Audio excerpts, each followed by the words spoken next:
Hey everyone, my name is Russell Martin and I want to thank you for joining us this week on the UMYLEAD podcast. I hope today's conversation equips, encourages, and empowers you for ministry to our students. Today we bring you the second part of a two-part series on ministry during the coronavirus. In just a moment, JT LaRue, Lisa Gill, and Mary Strickland join me to continue our conversation about how to minister during this time. We talk about what's working, what's not working, and some ways to adapt our methods, and also how we measure effectiveness in this new normal. Again, thank you for joining us today, and without further delay, here's part 2 of our conversation.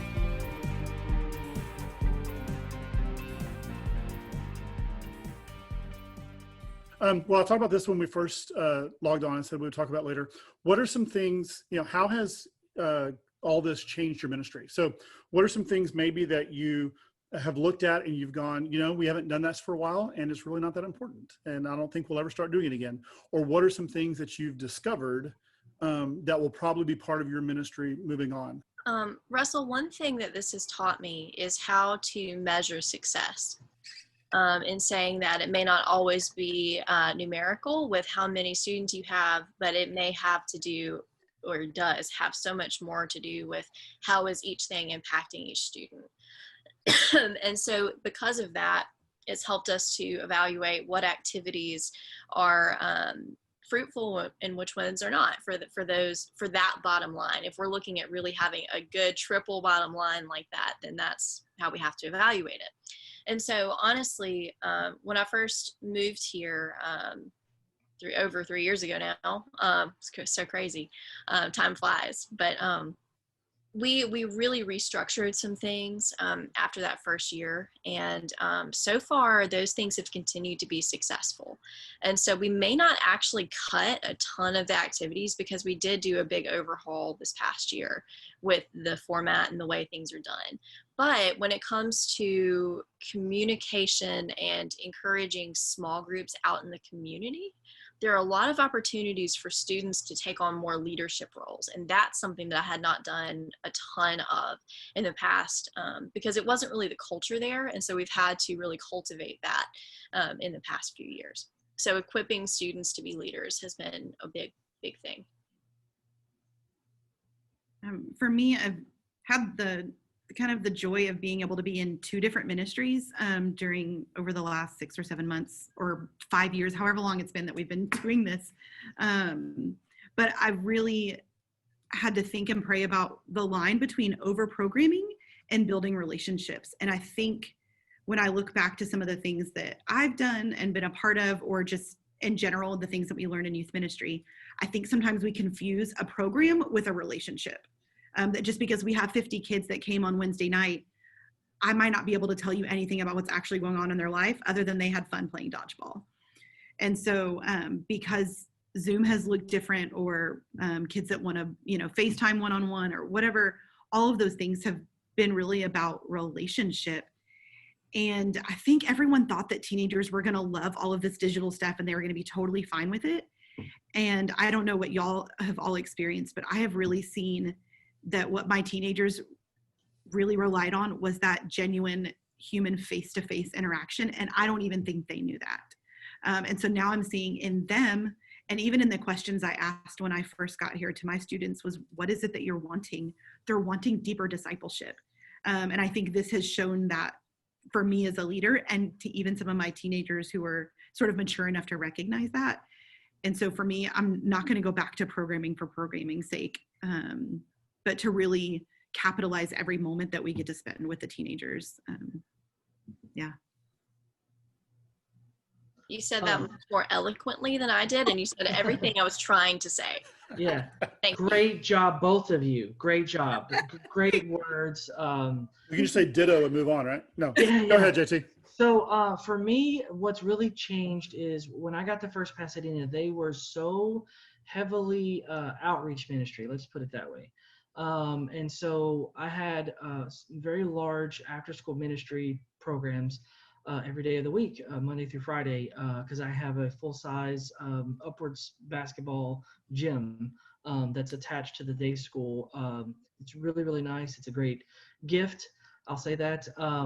but at the same time, that took a lot of resourcing and mental attention, whereas you wouldn't necessarily have been giving and devoting as much time and energy towards students of families inside the church versus outreach ministries. There wasn't a balance there, and there's not a balance now either. However, in this time where I can't do outreach ministries, I've been able to take those resources and those efforts and put that towards the families that I do have that maybe weren't getting as much attention, and that building that relationship like Lisa's talking about. I do know exactly what's happening in my students' lives now and in my children's ministry, those children's lives. Like I know their aunts are sick, or I know this or I know that about them, and just different things. And so I think it has strengthened that a lot. Do I miss and crave the playing, the basketball crew that came, and the kids that are starting to go, what am I going to do now? Because we have an intermediate school literally across the street from our school. And so the kids would leave that school, come over and hang out in our cafe and our gym.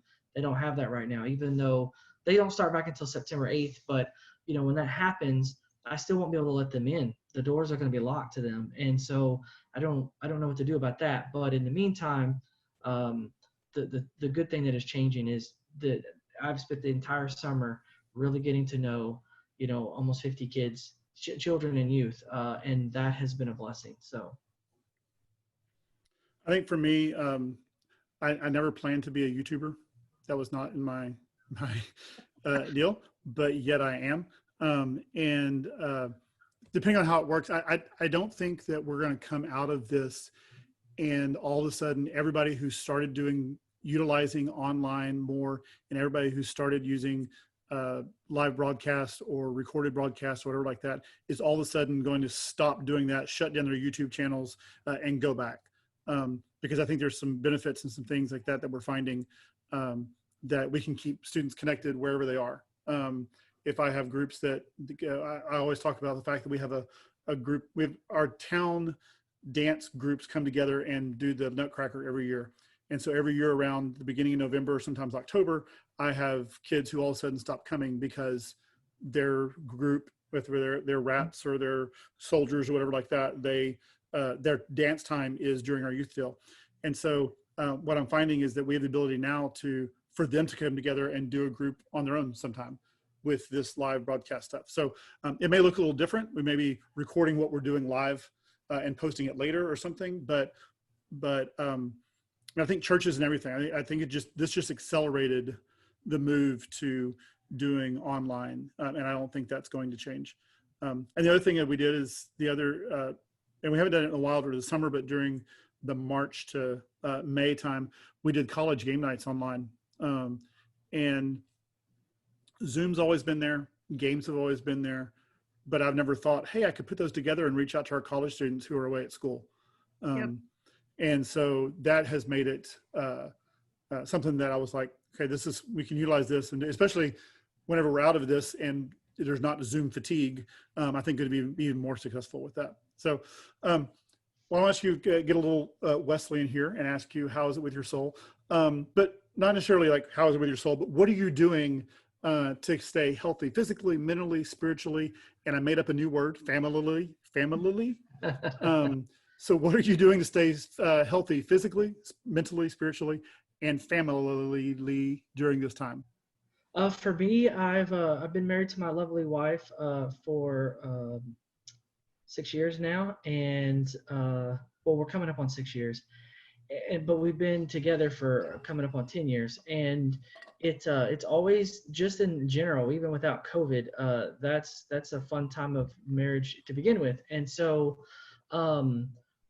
it's always that balance, and it was that balance before COVID of family life versus work life. And we all know how being involved in the church, no matter what your role is, that is 100% your everything. And my wife doesn't do well with that, so I have to be very intentional. So here lately, she went to Pennsylvania, and when she came back, we've been doing movie nights with each other and really kind of dedicating that time. Or we go out to dinner somewhere and we dedicate that time. I know that sounds like just the thing you can say, oh, just do this, but it's the intent and the drive to really do it. We've already booked time in New Orleans to eat at Café du Monde every night for 3 nights in a row come November for her birthday. And so sitting down together, hitting the button to reserve the hotel, to drive over is very intentional because we get lost in everything that we do. And so for family-wise, I've had to be extra effort thrown into it because it's real easy to get caught up into everything. For my personal sanity, probably letting myself play video games a little more when I have time has helped. Like I bought a game that was on sale and I beat it in a week or whatever, but like just allowing myself time and to not feel guilty about that because I'm 24/7 pouring into because I do more than just children and youth now. I work with communications. I do the live streaming stuff on Sunday. I set up recording videos, and so just it can overwhelm you quickly on the stuff because there's nobody else to do it, right? Or that's what we tell ourselves. And so to still carve out that time and still to carve out your Sabbath, as Jeremy Steele told us on the cruise, that Sabbath is the whole 24 hours, not the pieces that you try to put together like a puzzle. It's a whole dedicated time that you are in Sabbath, and to really do that can be extremely difficult, but it's worth it.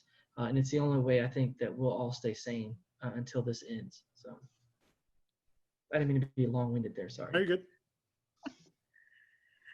Well, I live alone. I'm not married and I don't have kids and I don't have a roommate. So that poses a lot in quarantine and in this kind of season of really trying to be careful. I'm also a 9 on the Enneagram, if you are familiar with the Enneagram. So I'm already prone to like falling asleep to everybody and being, kind of going into myself for the things that I need. So I have been really intentional about trying to eat better just because then I feel better. I have more energy if I'm not sitting around snacking or just eating really bad food. And usually youth ministry summers are full of camp food, which is just the worst thing in the world. Or whatever they're serving you on your mission trip. You're not sleeping, or you're sleeping on an air mattress, which is basically not sleeping. You get woken up at 4 a.m. by the kid whose stomach hurts. So in like, physically and even mentally in that space, enjoying being at home in my own bed for a summer, because it most likely will not be this way ever again as long as I'm in youth ministry. So I'm sort of relishing in that time to myself that I don't usually get during the summer, in a season where I think we're all a little burnt out or feeling those feelings of getting closer on the edge. And then spiritually just trying to find a group. I have some ladies that I'm friends with, and we've been doing a Bible study on Zoom together because we're now kind of scattered in some different cities because a couple of us have moved away. So trying to check into something that's not my church where I can be a little honest about where I am instead of kind of having to keep that very professional persona up sometimes. So just trying to take care of myself and do the things that I can do, like hang out at the pool at my apartment complex and read a good book, just to, kind of get outdoors. Just trying to take care of myself in those ways. So I love this question because it's one of my favorite things to talk about. Talking about Sabbath, and I actually, it's funny, I'm a spin instructor on the side. That's one of my I call it my side hustle, and I actually started a little small group after one of my classes, and we call it Cycle and Bible, because my desire is that we start to recognize God's presence in every area of our lives. And during this season in particular, I have focused on the word abide, and spending that time and recognizing the stirring of the Holy Spirit when he is doing that, and I sent something to Russell for him to maybe reflect on later or to share, but it was a specific prayer talking about the ways that we can do that, and it's just a really neat perspective.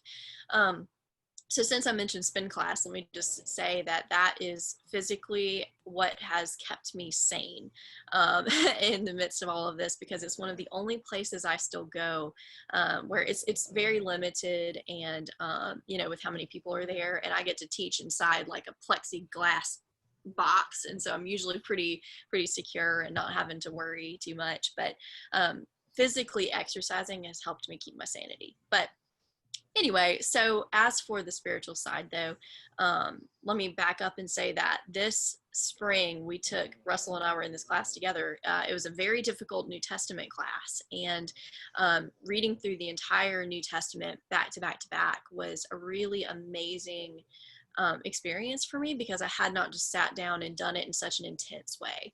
And so since then, it has helped me implement a couple of personal practices. And just the words have been like a repeating in my mind like a prayer throughout the past few months. So I hope that's an encouragement, and maybe give some ideas to some too.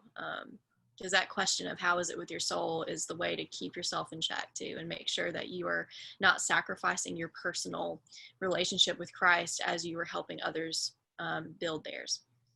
I was going to say one of the things I did, because I tried to keep up with the reading as much as possible, but I know I didn't do all of that. So I went back, and I've been doing, the Bible app has the Bible Project, but they have a reading plan. It's all through Paul's letters. And so if you haven't used the Bible Project, some of you are nodding your heads, but they have a great video that introduces what a book is about. It's kind of a hand drawing, cartoon drawing, but very, very informative. They also have a podcast, which is really good too. So if you ever get a chance to listen to that, and I'll put all those links into the notes. But yeah. Can I add one thing that I forgot to mention? Go ahead. I'm so sorry. I don't want to interrupt and slow us down, but this is so sweet. And I really have got to talk about the family element of this. I'm sorry. Like I said, this is my favorite question. Okay, so I've been quarantined for a week, and I tested positive with COVID a week ago, but I am on day 14, so I feel great, thank goodness. But my husband tested negative, and so he has been on the opposite side of the house, and he and I will have dinner together. Even now, one of the ways we've been trying this, except he's all the way down the hall and I can like see him through my door. And so we've been intentional about even like spending time together that way. We'll even watch a show on Netflix. He's in the other room, I'm in here, and we'll like yell out to each other to talk about it.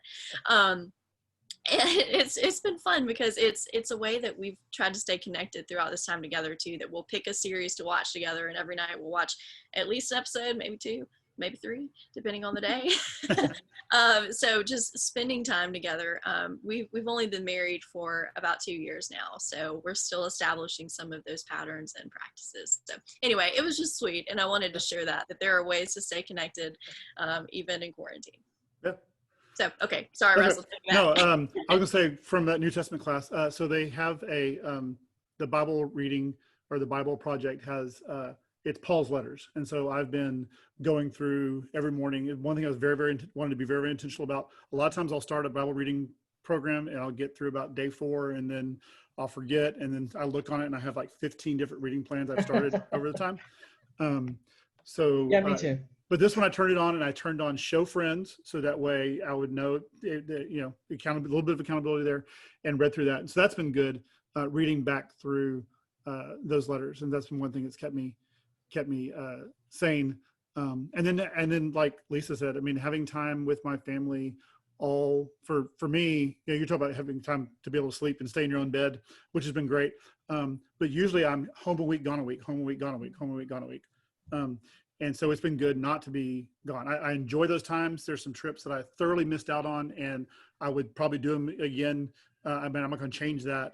But it was good to have a break. And I wonder if, we shouldn't follow like the every 7-year thing, and every 7 years block off your summer and don't do as many trips as you do or something. Cause that'd be one time in the cycle of your youth ministry, and maybe just take one break and don't do anything. But anyway, I want to close up. I want to kind of honor our time, and we've already gone off over a little bit, but 2 things. Share if you have an app or a website or a curriculum or anything like that you found, and then also tell us how to get in touch with you, the best way, if you're on Twitter, Instagram, or anything like that. So that way, because I'm sure there's many years of expertise up here, which means we've just been doing this for a long time and made a whole lot of mistakes. But if you would, each of our guests, just share with us something that you've found that has helped you in your ministry, and then also tell us how we can get in touch with you.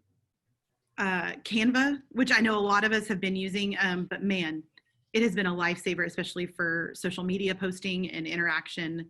And just in case you didn't know, you can contact them. And if you, as a church, you can get the pro account for free.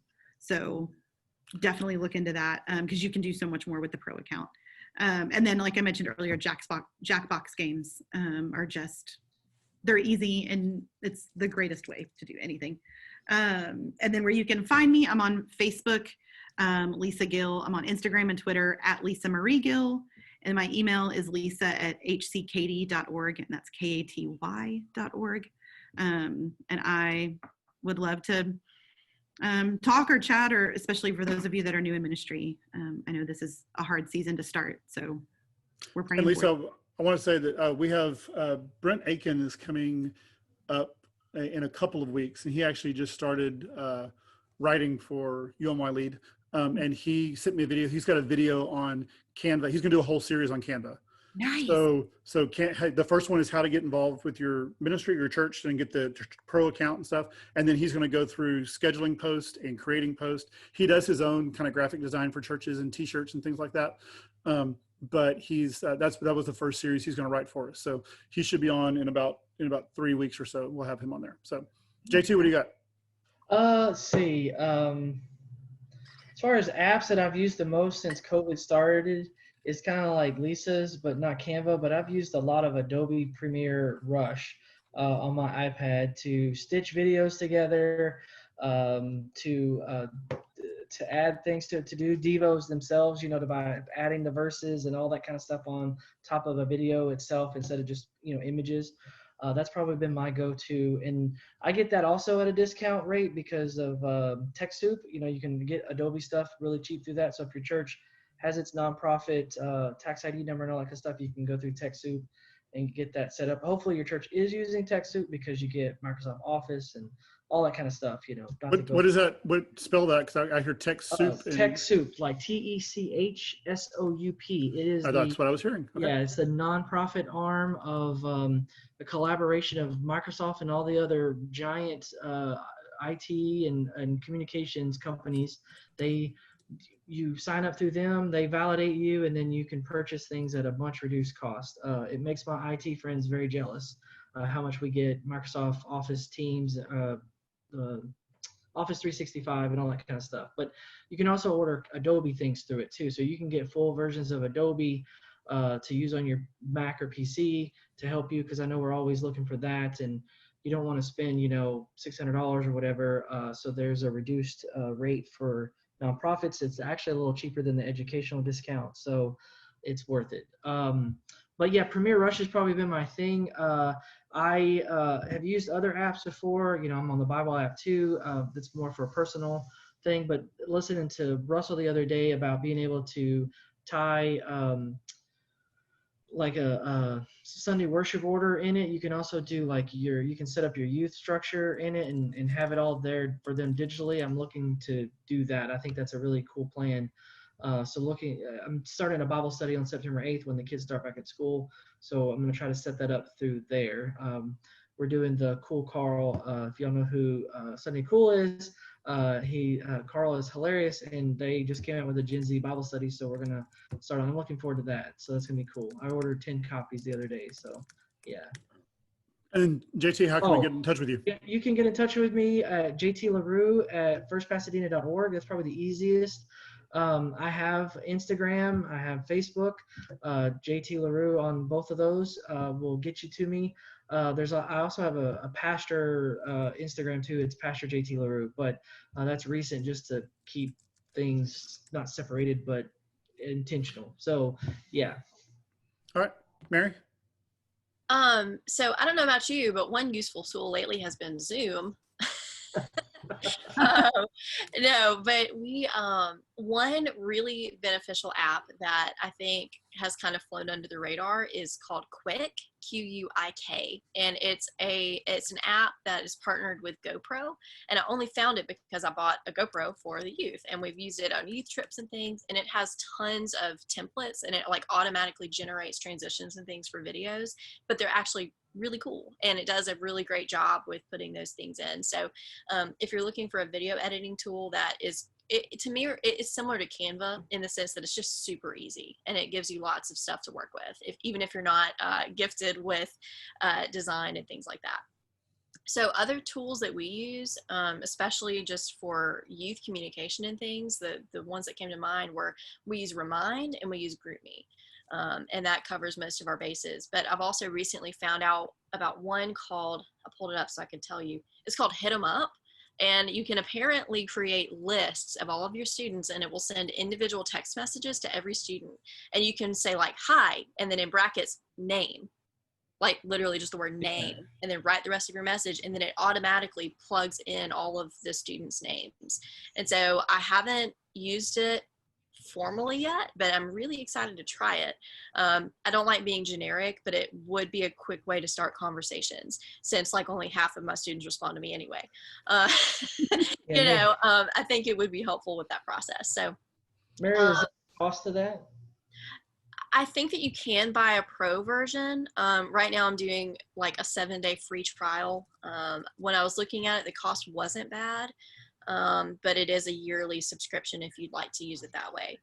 I think that covers all of the main things I wanted to mention. I also second Canva. My background's in graphic design, and so if I had access to Adobe, I would have continued to do that and never discovered Canva. And I just am blown away at how easy Canva is to use. So I have recently discovered Twitter and I love it. So I would love to have some extra friends to talk with on Twitter. My Twitter handle is Mary W. Strickland. And then my Instagram is Mary W_Strickland. Very similar. And you can connect on Facebook also, but I find that the bulk of my communication is happening on Instagram and Twitter right now. So that Hit 'em Up app, basic cost per month is $4.99 if you purchase a whole year. Oh, okay. That's not bad. So, that's cheaper than text in church and stuff, I would think. If it's just a flat fee, and make it personal, that's really cool. So that's what, 60 bucks a year, if my math is correct. I keep remembering things after I'm finished. I'm so sorry. I haven't gone yet. You're good. Thing. Hearing you say that reminded me, Grow Numbers has been wonderful.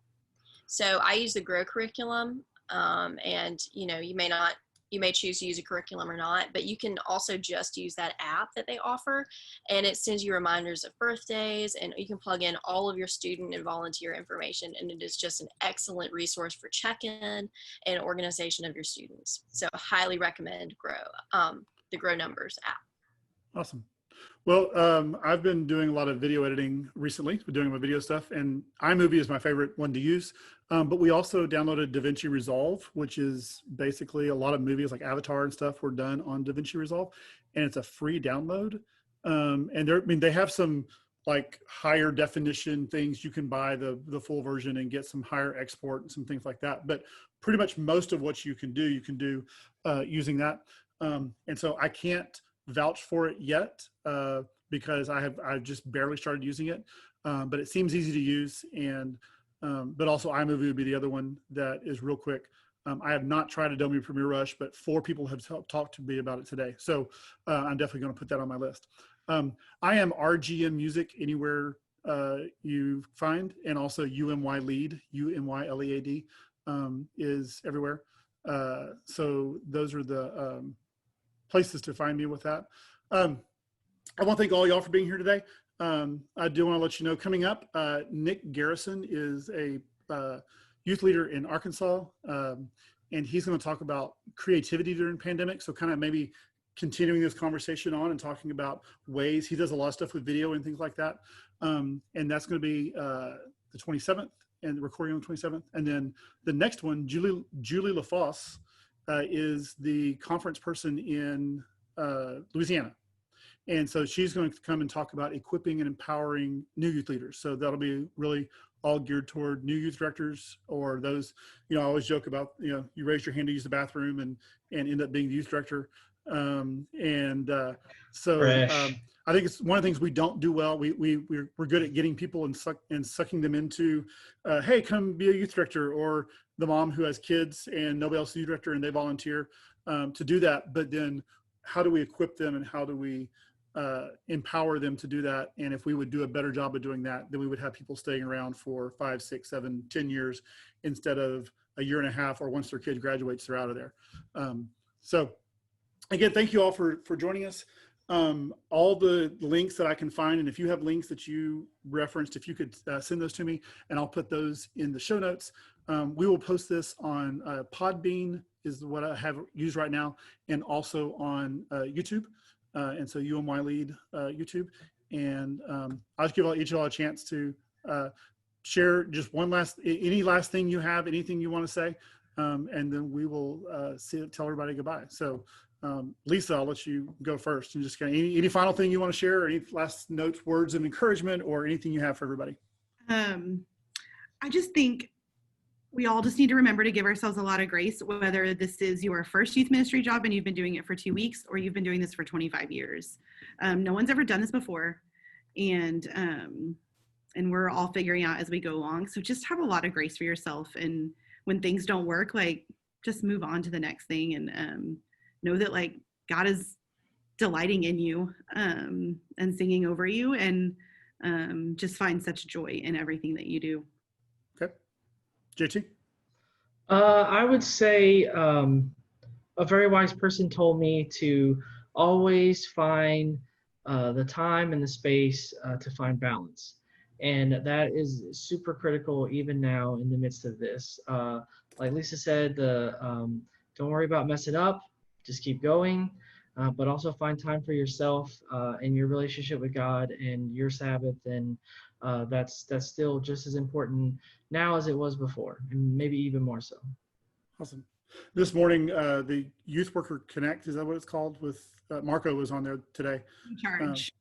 Youth Recharge. Yeah, I'm going to have to watch the recording. Yeah, it was really good. And one of the things that I think it was one of the prayers before Marco spoke. I mean, of course, I wrote a whole bunch of stuff about what he wrote down, but was in a prayer, or one of the comments said, "Help me find something I can control." Mm-hmm. And I think there's with so many things we can't control, just a prayer of God going, "Hey, God, give me something, whatever that is. Give me something that I know that I can do." And I know we're not supposed to be in control. I understand that.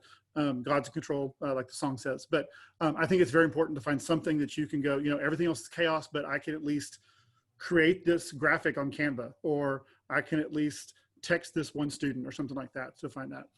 Mary, I jumped in because that way you can just keep talking because you keep thinking of things. Would you share a final thought, and then would you pray us out? And we'll let you be the last thing we hear. Oh, that's awesome. Well, really, JT said it perfectly, because I was going to say that we have to give ourselves time to rest, because burnout is a real thing. And right now, the chances of burnout seem higher than usual. And so finding that time to really, truly rest, and that's not by just watching a show on TV or whatever it may be, it's really spending time resting with God.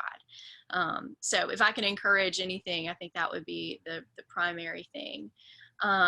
Also, with that control element, I'm so guilty of becoming anxious when I feel like things are out of control, and realizing that, we need to hold tightly to God and not to a job. Because as much as this has become my identity, as a vocation, it is still that it is our vocation. And so I think it's important to remember who called us to this and what motivates us and keeps us going. Awesome. So I hope that's a good word. And I will. You want to add something before I pray? Yeah, I want to add something, because Mary, you inspired me to think about this for a second. I want to add, not to the youth directors watching this, and not to, whoever finds this, but if you are a board member at a church or a pastor at a church, be patient in this time with your youth directors. It's a different space to be in, and you're not going to see the numbers. You're not going to see what you want or your expectations anytime soon. So you just got to get over that and just be patient and be gracious and loving, and because we are that way with you, we need it now ourselves. So as people watch this later on, just be patient and be gracious. And the same thing, you take care of yourself too, but don't get tied up in the numbers of things. It's about relationships right now. That's the shift. Whether it's digital or in person, it's still about relationships. So I just wanted to add that piece in. So, but please pray us out. That was excellent. We needed that. That was the icing on the cake, right? All right, let's pray. God, I am so in awe of all that you have done to sustain us, not only in this season, but in every season before this. Lord, I ask that you continue to pour out your Holy Spirit upon your church. And Lord, especially for those who are serving in youth ministry and in college ministry, whatever area of ministry you have called us to. Lord, continue to equip us and remind us that we are called to this work, but Lord, that we are not doing any of these things in our own strength. Lord, we ask for your continued presence with those who have been affected by this pandemic, whether it's through sickness or it's through the loss of a loved one. Lord, continue to empower us to be the church, to be the hands and feet of Christ, and go with us in all that we do. Lord, we thank you for the gift of your Son, Jesus, and it's in the name of the Father, the Son, and the Holy Spirit that we ask all of these things. Amen. Amen.